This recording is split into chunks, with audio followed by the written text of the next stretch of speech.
Matagal nang may komplikadong relasyon ng Estados Unidos at Venezuela. Noong una, maganda ang ugnayan ng dalawang bansa, lalo na't isa ang Venezuela sa pinakamalaking tagapagtustos ng langis sa mundo.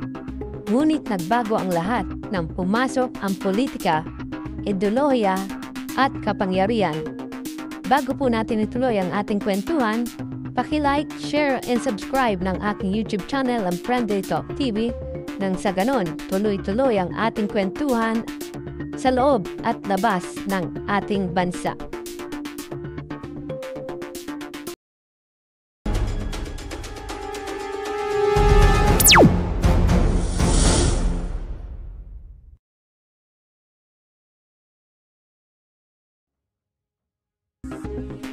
Simula ng politika at ideolohiya, noong unang bahagi ng ika-20 siglo, maganda ang ugnayan ng Estados Unidos at Venezuela.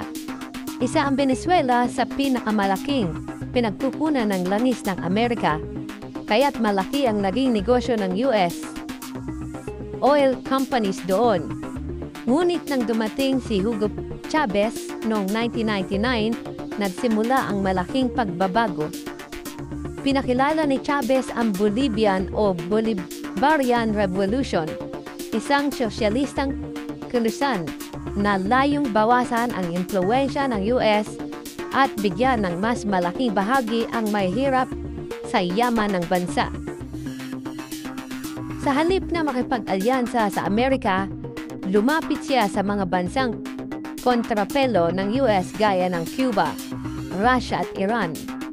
Ang dating matatag na ugnayan ay napalitan ng malalim na galit at pagdududa. Noong 2002, muntik nang mapatalsik si Chavez sa pamamagitan ng isang kudeta. Bagamat bumalik siya agad sa kapangyarihan, inakusahan siya ng Estados Unidos na may pakana nito. Para kay Chavez, malinaw na gustong pabagsakin ng US ang kanyang pamahalaan. Simula noon, lumakas ang kanyang retorika laban sa Amerika. Tinawag niya itong imperialista at banta sa soberanya ng Venezuela. Mula rito, nagsimula na ang bantaan. Sinabi ni Chavez na kung sakaling pasukin ng US ang kanilang bansa, handa silang lumaban hanggang sa huli.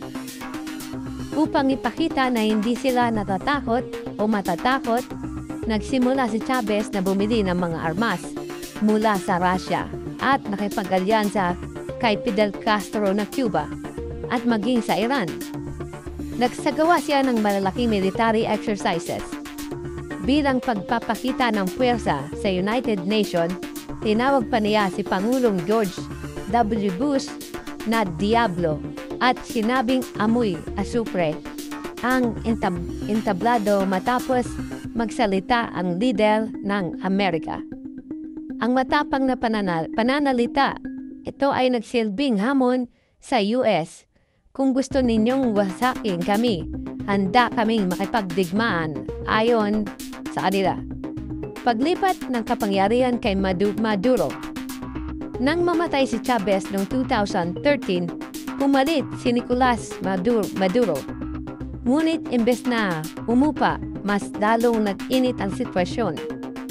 Nahulog sa matinding krisis ang Venezuela. Bumagsak ang presyo ng langis. Nagkaroon ng hyperinflation at dumala ang mga gutom. Ang US naman ay nagpatupad ng mas mahigpit na economic sanction laban sa gobyerno ni Maduro. Tinuligsa ng Amerika ang kanyang rehimen bilang diktadura o dictator na lumalabag sa karapatang pantao. Noong 2017 hanggang 2019, lalo pang lumala nang magsalita si Pangulong Donald Trump. Ayon sa kanya, all options are on the table para tanggalin si Maduro. Ibig sabihin, hindi lamang sanksyon, kundi pati posibleng military intervention. Para kay Maduro, ito ay malinaw na pagbabanta ng gyera. Bilang tugon, agad siyang nag-organisa ng malawakang military drills At sinabing kung papasukin tayo ng Amerika, ito ang magiging Vietnam nila sa Latin America. Sa puntong ito, ramdam ng buong mundo na maaaring sumabog ang tensyon anumang oras sa pagitan ng US at ng Venezuela. Pagkilala kay Juan Guaido at malapit sa digmaan. Noong 2019, kinilala ng US at ilang bansa si Juan Guaido, lider ng oposisyon, bilang lehitimong pangulo ng Venezuela. Para kay Maduro, ito ay hindi lamang panghihimasok, kundi tahasan ng pagtatangka ng kudeta na suportado ng Amerika. Bilang ganti, nagbanta rin si Maduro na ipagtatanggol Venezuela, habang ang gobyerno naman ay nagpakita ng mga Russian military equipment at sundalong handang lumaban.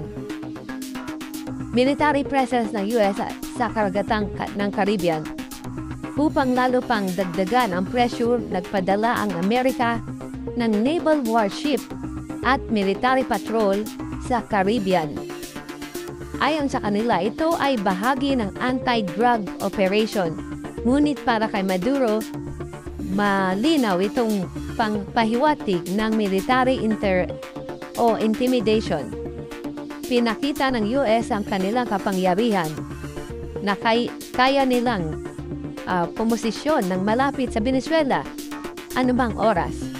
Sagot na Venezuela, nagdao sila ng pinakamalaking military drills sa kanilang kasaysayan kasama ang libu-libong sundalo, fighter jets at mga tangke. Bakit hindi na uwi sa totoong digmaan? Mas pinili ng US ang sanksyon kaysa sa giyera. Mas ligtas at mas epektibo ang pagpahina ng ekonomiya kaysa makipagdigmaan ng direkta. Sumunod, diplomasya ng Latin America. Ayaw ng mga karatig bansa na magkaroon ng digmaan o sa rehiyon na maaaring magdulot ng malaking refugees crisis. At ang panghuli, ang Russia at ang China factor. Dahil sumusuporta ang dalawang makapangyarihang bansa, ito kaya Maduro, ang direct war ng US ay posibleng umantong sa mas malawak na global conflict. Ang bantaan ng giyera sa pagitan ng US at ng Venezuela ay hindi simpleng away ng dalawang lider, kundi banggaan ng ideolohiya, langis at kapangyarihan. Para sa US, diktador si Maduro na dapat nang tanggalin. Para naman sa Venezuela, imperialistang bully ang Amerika na gustong sakupin ang kanilang yaman. At hanggang ngayon, nananatiling buhay ang tensyon. Hindi man ito tuluyang nauwi. Sa totoong digmaan, ang mga hamunan at bantaan at pagbabanta ay nagsilbing paalala na minsan isang maling akbang lang ay pwedeng magpasiklab ng apoy sa pagitan ng dalawang bansa, ang US at ang Venezuela.